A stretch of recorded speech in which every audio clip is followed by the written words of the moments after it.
All right, so we'll kick this thing off. So first up, just want to thank everybody for spending their time with us today, whether that's your morning, your afternoon, your evening. We certainly appreciate it, and we really think you're going to leave this webinar with just some really key insights. So, as a quick introduction, my name is Ranjit Rao. I'm a senior solutions engineer here at LeadSpace, just about 2 months shy of 6 years working here. So as a result of that, I've really had the opportunity to work with some of our largest customers, and they represent some of the largest, most innovative firms in the world today. And I'd say, without question, almost every single one of them, and really almost every company today, is really focused on leveraging an account-based marketing strategy. They all want to ensure they're focusing their efforts on the best set of accounts. They all want to optimize the ROI and the marketing and sales efforts and drive revenue effectively. And certainly when that is run successfully, we've seen it provide a huge boon in growth for our customers. Unfortunately, many companies just struggle to build out a really cohesive ABM strategy just because they lack some of those core pieces of technology that's necessary to help enable it. So today we'll dive into the details of how to really ensure you're setting the table for that ABM strategy with the right foundation to give you the best possible performance from day one. Now, in terms of agenda, to start off with, we realize there's a lot of different variations of what ABM actually means that are floating out there. And that can certainly change depending on the company you're talking to or even the person you're talking to. So for one, we want to level set on the most common and consistent definition. From there, we'll discuss the most common approaches and the challenges associated with each one of those before we then deep dive into what we believe the best solution looks like, along with sharing some best practices and a key success story along the way. Now, although the Q&A is the last piece here, definitely feel free to submit any questions you might have that come along the way. So what is ABM in the first place? So, now the way that we at LeadSpace think of ABM really does align to how Gartner, very highly trusted third-party consulting firm, to how they also define it, which is a strategy in which a supplier targets a select group of accounts that represent significantly higher expansion or growth opportunities with tailored marketing and sales support. Now, while most companies would probably agree that this is the right definition, it's much harder to get a consensus on the right approaches to take to really reap all the benefits of ABM. So let's dive into that. The first step in the process is selecting the right accounts. Account selection can either make or break your ABM strategy before it even starts. There's really nothing more frustrating than spending a lot of time and resources on your ABM plan, and then you just don't end up seeing the ROI you were expecting because you selected the wrong companies. So we'll walk through some of the most common approaches that we've seen and just the inherent limitations associated with potentially over-relying on each one of those. So we'll start with the first approach, which is sales intuition. Usually the first and simplest approach companies are going to take. And, it is a good way to identify some of your very top accounts.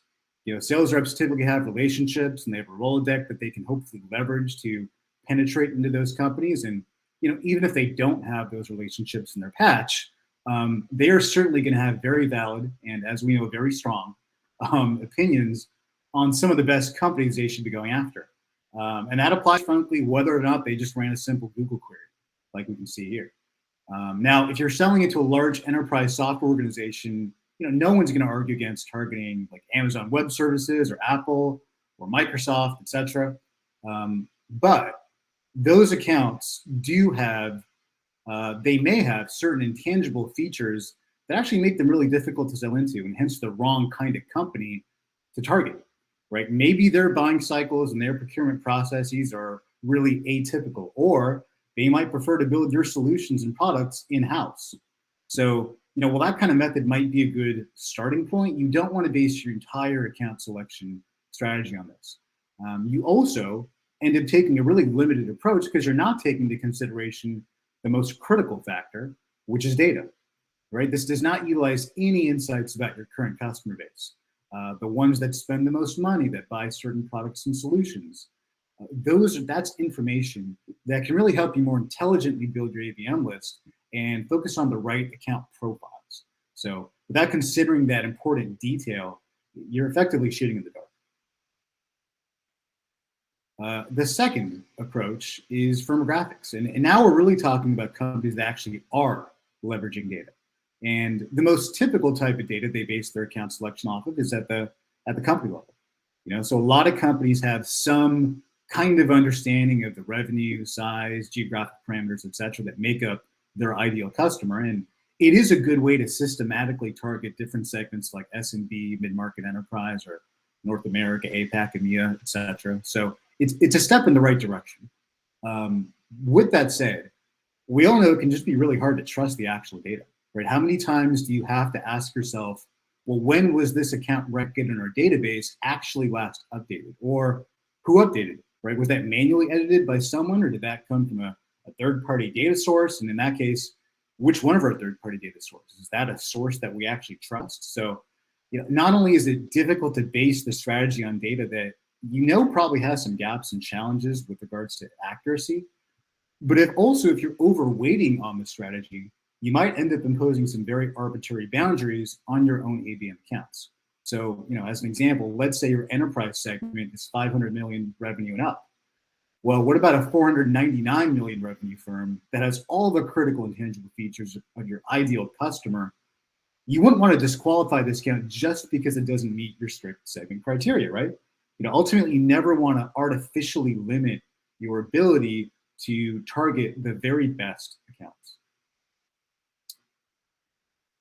The third approach that we see often is intent. And now we're really delving into more advanced utilization of data and more dynamic signals. Because intent is a really good way to time your engagement with companies that are expressing those in-market buying signals in your particular products and solutions. So, very logically, it's often a key piece to a lot of our companies' ABM strategies.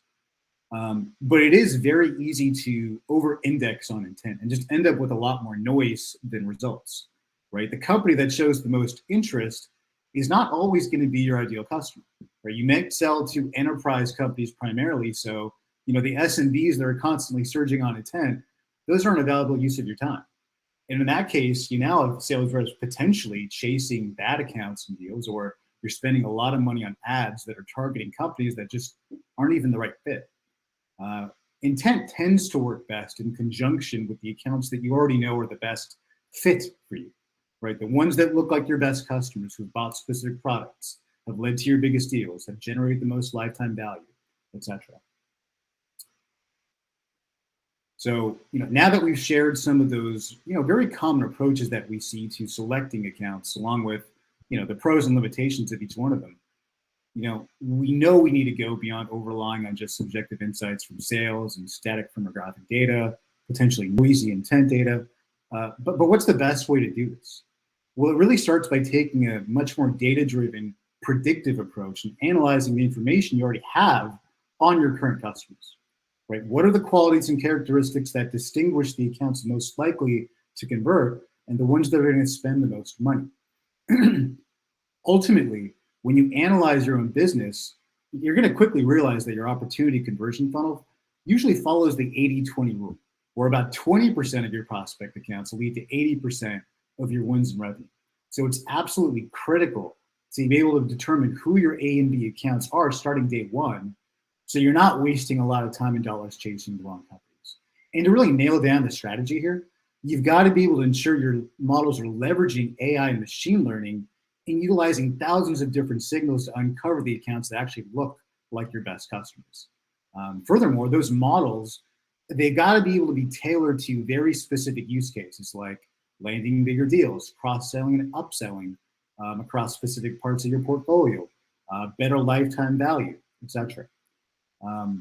Now, with all that said, if you've nailed down this part, you're definitely going to be a lot more confident about which accounts are the best ones to go after, which is great.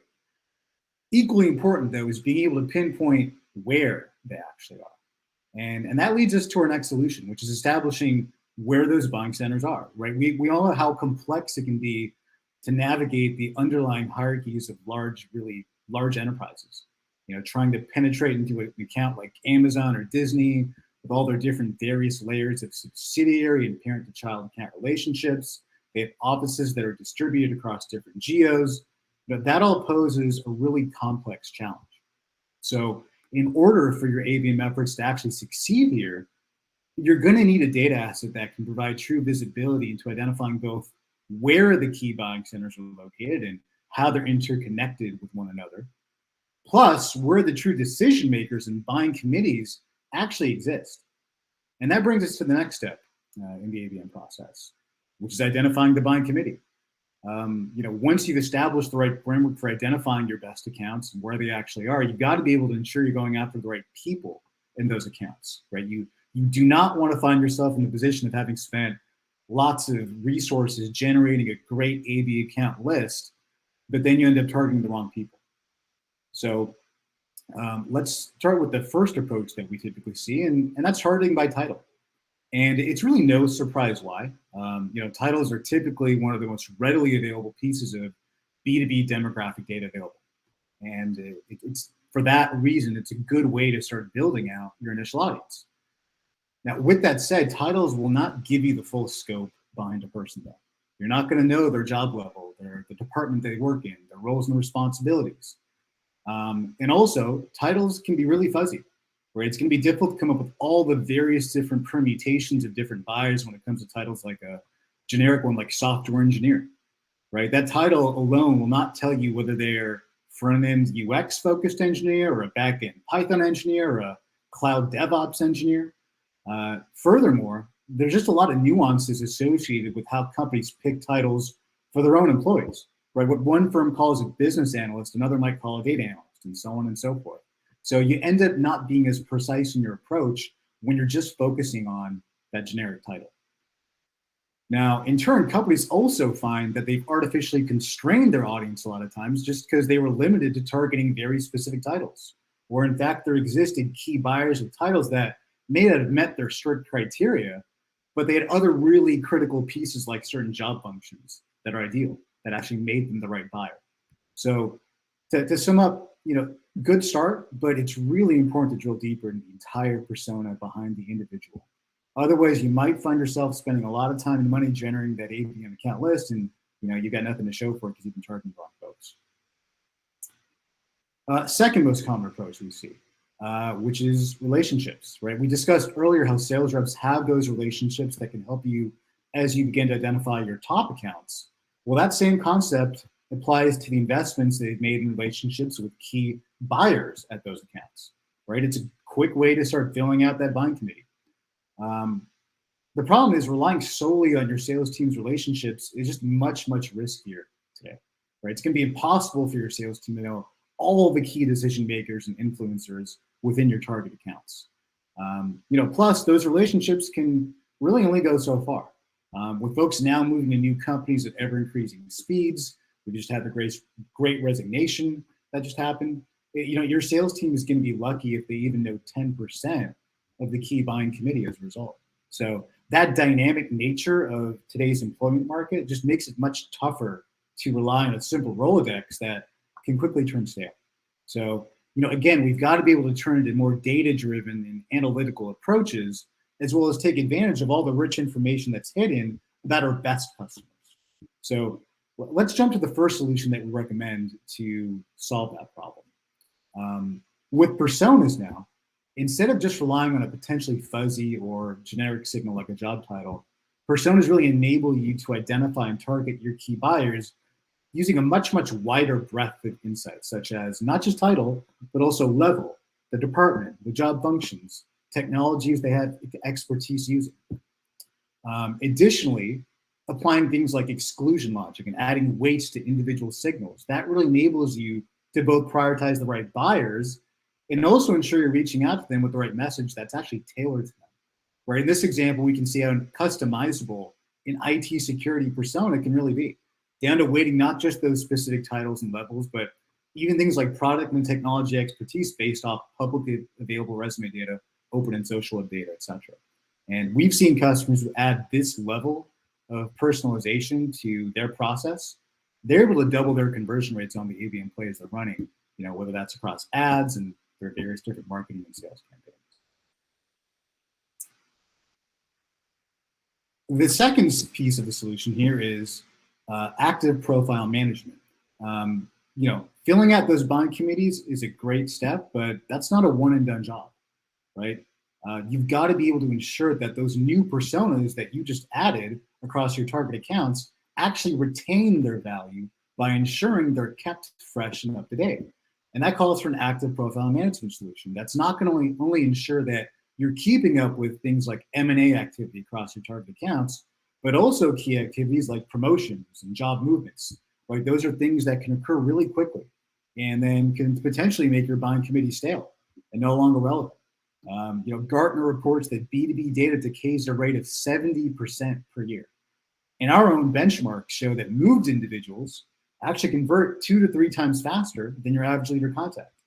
And your former customers who move convert even faster at 4 to 5 times the average rate. So that means it's imperative that your solution can both prevent the data on your ABM accounts and buying committees from decaying, but you also want to be able to take advantage of the higher conversion rates you can achieve through reactivating those people who've actually moved to new companies. Now, when it comes to activation and best practices, we all know a strategy it's only as good as its execution. So how you choose to actually activate your ABM strategy is going to be critical to your success. Now, from one of the things that we've seen, in the marketplace, a lot of the ABM tools that companies use today, they tend to be based first and foremost on intent-based ad programs, right? They're using a lot of reverse IP targeting and retargeting. Now, we've discussed how intent, it's certainly a useful signal, but it also means you're limiting your approach if you over-rely on this, because now you're honing in on a very specific subset of your potential accounts. And we know the ones that are surging on intent, those aren't necessarily the best fit for you. They may in fact be a waste of your time and dollars. And also because this is being focused on that narrow set of accounts, it in turn also leads to marketing ad fatigue from your prospects potentially. Because now they might be experiencing a lot of overload from potentially repetitive ad content and just a lot of high solicitation from your sales team. The strategy isn't considering the best fit profiles, and it's not using intent and predictive fit modeling in conjunction effectively. What we've really seen from our experience is the best ideal ABM tool set enables you to implement your strategy in a much, much more highly targeted and coordinated fashion across all those different key marketing and sales channels that you have. It's got to be able to apply to key use cases, such as being able to leverage intent and fit scoring to boost your ad ROI. So you want to be able to optimize your ad budget and allocate the high spend to ad campaigns on your best fit accounts. And specifically the best fit accounts that are also surging on intent that particular week. So now you can engage at the right time with the right message to the right account. And then you can also tailor your content based on the DNA of not only the accounts, but also the individual personas within those accounts. To extend that further, then you want to also start being able to utilize things like persona scoring and segmentation to really facilitate a much more tailored and proactive nurturing process across your entire customer journey. This is really about reaping all those returns on the investment that you're actually making on qualified demand. In turn, let's start talking about one of our own customers, HPE, and the success that they've seen with ABM, and more specifically, how they actually managed to solve some really big upfront sales and marketing challenges by driving towards the right strategy. So they started off with a really significant misalignment between their sales and marketing teams. So as a result, the ABM plays that they were spending money on, they weren't well coordinated at all, and hence they converted pretty poorly. Furthermore, those programs, those are ultimately designed to drive inbound demand, but they weren't even able to effectively segment the inbound demand from prospects versus customers. And so that just means a huge amount of qualified demand slipping through the cracks. And to put some further numbers behind it, they were treating 47% of their inbound leads as net new, But in reality, only 10% were net new, and 90% were either known customers or prospects. So to a potential customer, it just looks like HP's left hand doesn't know what the right hand's doing. So what we did is we built them predictive fit models to help HP focus on the accounts that are more ripe for buying specific products. And then we paired that with intent and persona models, which really allowed them to time their engagement with the companies that are in market to buy, and also tailor the messaging to the key decision makers and influencers. And as a result, they doubled the lift in penetration into those white space accounts. And they also tripled their conversion rates on sales-ready inbound leads. And that all had a direct positive impact on their deal cycle acceleration. So huge, huge benefits when they were able to put the right plan into place. All right, so that wraps up the presentation. We did receive a couple questions from the audience that we'd love to respond to. So I'll go ahead and read that first question here. And that's, what is the best practice for how often you update lead and contact profiles? So great question. Historically speaking, we usually recommend that our clients refresh their profiles on a quarterly basis at minimum. And that kind of cadence, I'd say it used to be enough to account for things like people moving to new companies and re-entering the job market, leaving the job market completely, retiring, etc. But as I mentioned before, COVID-19 really accelerated the pace of all those activities across the board, right? The job market's much hotter today. There's a lot of people that have just completely left the job market for, durations that are yet to be determined. And, so as a result of all that, today we actually recommend that companies refresh their leads and contacts on a monthly basis. And, I think we've seen that the companies that actually take that approach, they're just able to generate more deals because they're actually proactively reaching out to the people that have actually just moved companies, and they're doing it with really tailored, effective messaging based on the persona that those individuals have. And like we were saying, those persona, that could change, right? If they've taken on a more senior role or they're transitioning to a new role. So you've got to make sure that that's active. So it's really all about making sure you're retaining the value on the investments you're making and filling out those buying committees. Good question. The second question that we got was, does LeadSpace help with giving sales insights in real time? Another great question, and the short answer is yes, we certainly do. And I'd say the way that we approach that is to take some of the really common ways of providing sales insights, but then also extend those to make them more actionable. So, we deliver both first and third-party intent scoring. So first-party intent is going to enable sales to proactively target the accounts that are coming directly to all your different various web properties. We can apply reverse IP targeting to de-anonymize the web traffic that you're getting, and then we can identify the companies that your visitors actually work at. But then we'll also extend that by enabling you to target the key decision makers and influencers within those accounts using the personas. Because a lot of times the people that are actually doing the initial research on your website, they're just more junior level, right? They're junior level and they're not necessarily the right people to reach out to. They may have been tasked with a research job by someone higher up in the organization. So personas enable you to actually hone in on that true buying committee. In turn, we also deliver third-party intent, and that's going to monitor your target accounts on an ongoing basis to really identify those surges in interest in, different products and solutions that you sell based on their interactions with outside sources now. And, when you pair both of those up, both those solutions are going to enable your sales team to get real-time insights about accounts that might be market to buy. But, as we've discussed, it becomes much, much more powerful when you combine that intent with the predictive fit models, because now you're timing engagement with the accounts that already look like your best customers. The ROI is much, much stronger there. Furthermore, that active profile management framework that I discussed earlier, that also ensures that sales gets alerts when, people in those key buying committees are actually moving companies and switching jobs. So it becomes really, really impactful for, reactivating former customers. All right. Well, with that, I think we have come to the end of the presentation. Thanks everybody for the time, and hope you left with some solid insights. Thanks, everybody.